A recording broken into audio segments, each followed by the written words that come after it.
Di sebuah kota kecil yang terpencil, berdiri sebuah rumah duka tua yang menyimpan sebuah legenda kelam. Warga setempat percaya, jika pada tengah malam kau mendengar 3 ketukan dari dalam peti mati, itu pertanda arwah yang ada di dalamnya belum benar-benar pergi. Mereka bilang, arwah itu menolak alam baka dan ingin kembali. Tentu saja, ini hanya dianggap sebagai cerita pengantar tidur untuk menakut-nakuti anak kecil. Namaku Bima. Sebagai relawan baru di rumah duka itu, aku sering mendengar cerita ini dari para senior.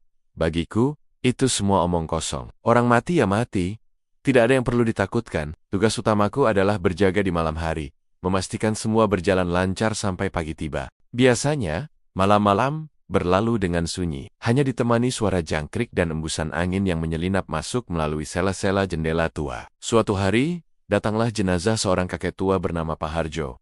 Ia meninggal karena sakit keras dan tidak punya keluarga dekat. Jadi, tugas menjaganya jatuh padaku selama 3 malam berturut-turut sebelum jenazah dimakamkan. Malam pertama berjalan seperti biasa. Aku menghabiskan waktu dengan membaca buku dan sesekali berkeliling untuk memeriksa ruangan.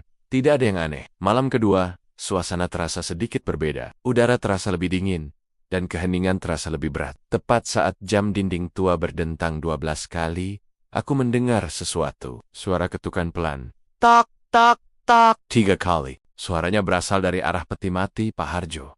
Jantungku berdebar sedikit lebih kencang. Paling hanya suara kayu yang memuai, atau mungkin tikus. Batinku mencoba menenangkan diri. Aku mengabaikannya dan melanjutkan bacaanku, meskipun mataku terus melirik ke arah peti mati itu. Namun, malam ketiga adalah malam yang tidak akan pernah aku lupakan seumur hidupku. Rasa gelisah sudah menyelimutiku sejak senja. Aku mencoba meyakinkan diriku bahwa semua hanya perasaanku saja. Aku menyeduh kopi, berharap kafein bisa membuatku tetap terjaga dan waspada. Waktu terasa berjalan sangat lambat. Jarum jam seolah merangkak menuju angka 12. Dan akhirnya, dentang jam terdengar. 1, 2, 3. Sampai dentang ke-12, aku menahan napas, hening. Tidak ada suara apapun. Aku menghela napas lega. Kan? Hanya mitos, gumamku sambil tersenyum sinis. Tapi kemudian, suara ketukan itu datang lagi. Tapi kali ini jauh lebih keras. Seolah seseorang memukul kayu dari dalam dengan sekuat tenaga. Aku terlonjak dari kursi.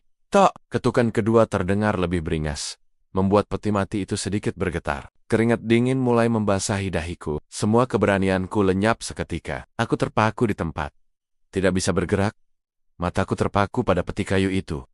Ketukan ketiga adalah yang paling mengerikan. Suaranya begitu kuat hingga bergema di seluruh ruangan. Dan bersamaan dengan ketukan itu, terdengar suara retakan kayu. Perlahan, dengan suara berderit yang menyayat telinga, tutup peti mati itu mulai terangkat dari dalam. Gelap pekat di dalam sana.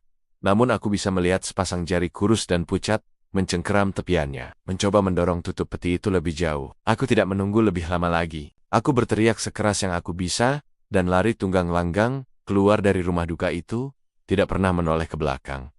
Aku tidak peduli lagi dengan apapun yang ada di sana. Sejak malam itu, aku tidak pernah kembali. Cerita 3 ketukan itu bukan lagi sekadar mitos bagiku. Itu adalah kenyataan mengerikan yang akan terus menghantuiku selamanya. Jadi, jika kau pernah mendengar cerita serupa, jangan pernah meremehkannya, karena beberapa legenda lahir dari sebuah kebenaran yang menakutkan. Terima kasih sudah mendengarkan. Jangan lupa untuk subscribe agar tidak ketinggalan cerita-cerita selanjutnya. Sampai jumpa.